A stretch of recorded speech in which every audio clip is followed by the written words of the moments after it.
Oh, Hi everyone, this is Stephanie and I'm coming to you from the historic Farnsworth House. And you may have heard about the Farnsworth House from A&E, Sci-Fi, Travel, Discovery Channel, and many more. Today we have the honor of having the owner, Mr. Schultz, give us a history of the inn. So we're going to take you upstairs into the famous attic. Let's go. Okay, now we are up in the attic with the owner, Mr. Schultz. Mr. Schultz, it is a privilege, and we thank you today for sharing with us of the famous Farnsworth House. Thank you, Mr. Schultz. Can you tell us a little bit about the history of the inn and wherever you'd like to start? Okay. We purchased the house in 1972. It was very difficult to sell the house. It was on the market for a number of years. And Mrs. Gideon had a couple offers from Dunkin' Donuts and Exxon Oil. And I happened to walk in the door. And of course, she didn't want to sell to either one. She wanted to make sure the house was preserved. So we made her an offer. She was asking $65,000 at the time. And I told her I didn't think maybe I could come up with that much. Would she entertain an offer? And she said yes. So I said, okay, Miss Shaw, or Mrs. Gideon, I'll get back to you in a couple of weeks. So I walked in the door a couple of weeks later and offered her $53,000, and she took it. And she took some of the money and bought a little house up the street. And from time to time, she would come in and always very happy with what we were doing with the house, especially with the garden area. Of course, she's passed now, and she had a son, Billy. He's gone now, and they're both buried in the Evergreen Cemetery, located at the top of the hill. So we had to sandblast the house. We had to repoint it. We had to rewire it. We had to plumb it. That's why it was so difficult in 1972 to sell a house, which needed so much work. But it took us 6 months, and we opened it, of course, as a restaurant, a Civil War period restaurant. And of course, I knew the house from my childhood. I remember all the bullet holes in the house. So when it came on the market, that's really what I was looking for. So I was born right outside of town on the Belmont Road, about 100 yards from where the first shot was fired. Went to high school across the street from the Farnsworth house, so I was very familiar with the bullet holes in the house. There was also an artillery shell sticking near the window that in 1953, Mr. Black pulled it out, who was Mrs. Gideon's father. He was afraid it would fall out and hit somebody on the head. But Mrs. Gideon didn't know what happened to it, so we lost track of that. So we opened a restaurant. The family lived in the house, in the upstairs, and we developed the downstairs, of course, for dining. And excuse me, we opened it in the day after Thanksgiving in 1972, and this is our 51st year. The house, the original part of the house was built in 1810 by a guy named John McFarland. He was the first owner, and after Mr. McFarland, we've had 3 owners. In the last 215 years. We had Mr. Sweeney, who lived in the house at the time of the battle. Excuse me. The Blacks bought it in 1909, and in 1918, they converted it to a lodging home. And it was a lodging home until we bought it in 1972. Mrs. Black, of course, passed away in 68. So not 68, but 88. So the oldest part of the house is the center part, which was built in 1810. The brick part of the house was built the brick part was built in 1833. It was built by John McFarland. He owned a house, he owned a tannery, he owned a slaughterhouse. Very well known in the town of Gettysburg. A college graduate, also on the board of directors at Gettysburg College, very well educated. Passed away and was buried in Perry County, where he was born, for a short time. Later, they removed his body to the Evergreen Cemetery, and that's where he lies today with his wife, Martha. Mr. Sweeney was somewhat of a character. He was, at the time of the battle, he and his wife had some problems, so they were separated. Mr. Sweeney was in the house when the bullets were struck in the side of the house. There was 13 people, a total of 13 people who were in the house at the time of the battle. 2 families and Mr. Sweeney himself.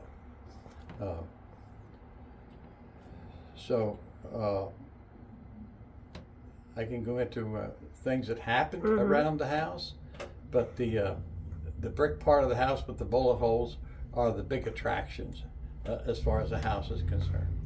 And we also have a collection of Civil War relics in the attic. Many were found here at Gettysburg. Most of them were dug relics. Okay. So I guess that about covers it as far as the history of the house is concerned. And Mr. Schultz, what happened? What is the history of the room behind you? Okay, we're in the garret. That's the garret window. That's the window the Confederate sharpshooter was firing from. We had 2 regiments that were in the house. The first day it was Dole's Brigade from Georgia. The second day he was relieved. It was the Blackford, North Carolina troops that occupied the house on the 3rd day. When daylight broke of the 3rd day, and Mr. Blackford, who was in one of the houses up the street, could see the hill. What he observed was a battery of Napoleons, that's 4 guns, pointing downtown Gettysburg with all the crew standing around. He gave the command to fire, and at the end of the firing, they were all dead. All the horses were killed, and all the gunners, of course, retreated back under cover. But of course, he could not recover the guns, but he said he killed most of the gunners and the horses laying there. So we had Louisiana Tigers across the street. That's the 3rd day. They made a charge up, this is the evening of the 2nd day. They made a charge from here to the top of East Cemetery Hill, and they were repulsed. They were also laying in the run. They lost 15 soldiers to sharpshooters in one day. So it was a very heavy fire between the Farnsworth house and the top of the hill. We also, many people believe that Jenny Wade was shot from this garret window, which is 610 feet, which is an easy shot. The Civil War muskets had a range of almost 500 yards. So at 610 feet, it had been an easy shot to go through 2 doors and hit Jenny. Of course, we'll never prove that beyond a shadow of a doubt, but a lot of people think that's where maybe the round came from. Okay. We found a brick in the south side of the house. It had John McFarland's initials cut in it. It was painted over. We had some old timers that were doing the sandblasting, and they were very careful not to blow anything away. And one day they came in and said, "Mr. Schultz, we think we found something." So we went out the side of the house, and the old timer took his pocket knife. He started scraping paint, and the first thing we saw was MCF, John McFarland, 1833. That's the year the house was built, and he put we call it a poor man's cornerstone. We have that brick. It's on display here at the Farnsworth house. Mrs. Gideon's mother, people say how many rounds were fired. We don't know how many rounds were fired, but we do know that Mrs. Gideon, the lady I bought the house from, she had a can with 139 bullets in it that she picked up just off the property here around the house. So you can imagine how many bullets were fired. Yeah. And right up the street during the battle, we had a barricade next block up across Breckenridge Street. And Confederates were behind that barricade. They were there because it gave them an open field of fire to the East Cemetery Hill. And they would put their hat on their ramrod, and they'd hold the hat up, and it went along, it was full of holes, and they would jump up and fire then. So that's the way it went. And we had Miss Pitzer, who was on the other side of the street. For some reason, she wanted to go to the other side of the street. She made a run for it. 2 rounds hit behind her. So anything that would move from the top of the hill was a target in the town. Another little story about in the area here was Mrs. Garlick's house right up the street. It has three sections of the house. The house she had a garret window. And on the third day, this Confederate came in the front door and started up to the attic window. And Mrs. Garlick says, "What are you doing?" She says, "We have children here. You put their lives in jeopardy." Civil War soldier, he stopped. The Confederate soldier stopped. He opened the front door, fired his musket, and under cover of the smoke, he darted across the street. And he did make it, by the way. Okay. But there's many stories about in the Farnsworth House area. But the reason why we have a stream that runs through the property is because that's fed by springs. That supplied water to carry the waste materials away from the rope tannery, which was to the south of us, and the wine burning tannery, which ran to the north of us. So that's why we had two tanneries. And at the rear of the building was a slaughterhouse. The main spring that supplied water for Gettysburg is located just a half a block from here at the Steinway Avenue intersection. That's still functioning today. And the water that runs through our stream of the Farnsworth House is all spring water. It comes mostly from the south part of town. That's where the water is, and that's why it was so a lot of industry. Now across the street, we had a tannery. Behind the ice cream store is where they fired the brick. About 200 yards from there, southeast of town, is where they dug the clay. That's a pond today. The road, Wainwright Avenue, was known as Brickyard Lane at the time of the battle. It actually was Baltimore Street in early days, and it emptied out here on the Baltimore Street.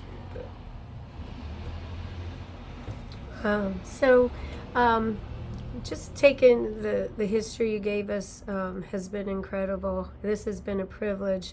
And if you would just do us the honor of showing us that window that you spoke about behind you, because what you did is you have it sort of display as what it would have looked like back then, almost. Is that correct? Yes, the sharpshooter was where you see the musket.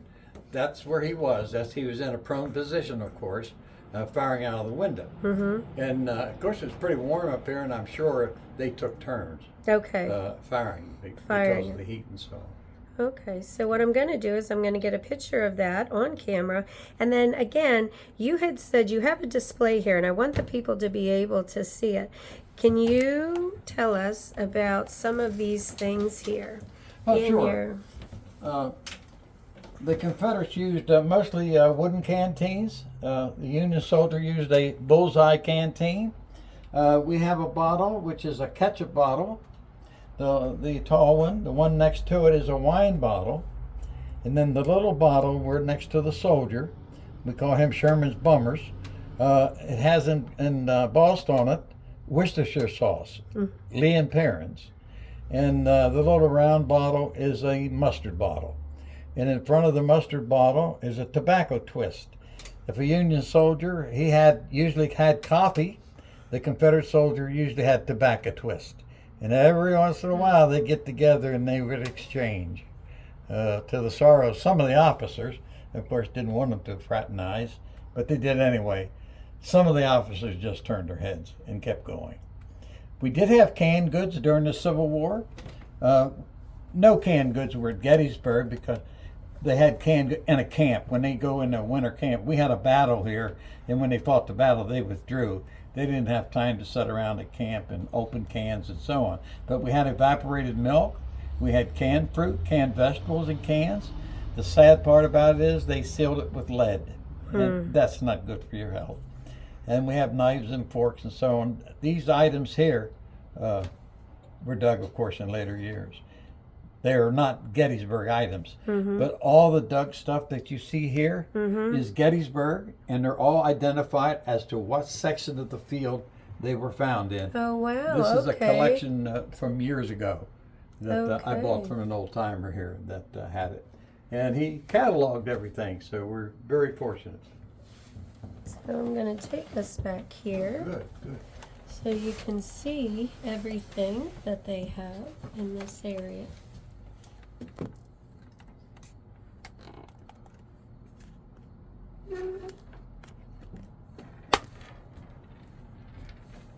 That's incredible.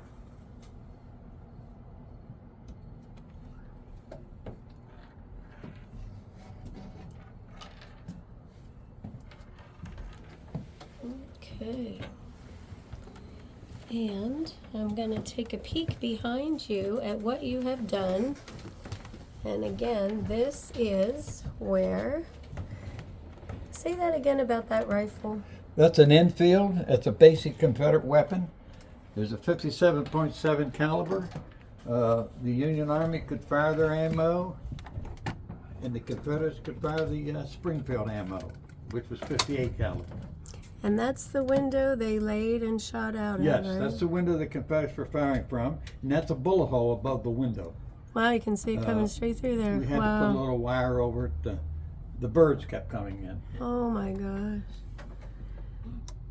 So for those of you, this may look like there's a lot of room in there. There is not a lot of room in there. No. Not at all, but it just takes you back in time, doesn't it? Yes, it does. Wow. Imagine. And it was hot up here during that time. It was not the cool that it is today. This is where they dried the fruit. They put papers on the floor. Oh. That's where Grandma put the apple. Wow. Listen, I don't know if you heard that, but Mr. Schultz said they would dry fruit up here. That's how warm it was. That's incredible. All right, so let me come back here and give you another view of this.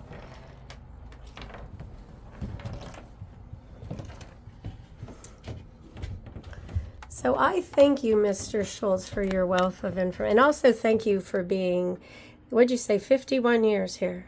This is the 51st year. 51st year of owning this, and you're only the fourth owner. You know, that is unheard of in any home. 15 years, it is kind of. That is unheard of. Unusual. Yeah. Well, we thank you so much for your information, for you being a blessing.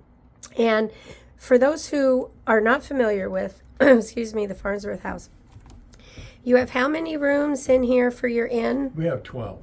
12 rooms, 12. total of 12. Yeah. You have several in here, and then you have some around on the property Yes. around the perimeter. Yes. And then they get, I know they get a breakfast in the morning, which is fantastic for personal experience. And then you have Sweeney's Tavern, correct?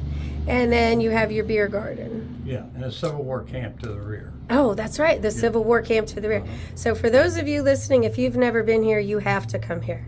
And for those of you who, I know this goes worldwide, this gives you a glimpse into the history of the Farnsworth house. Thank you, Mr. Schultz.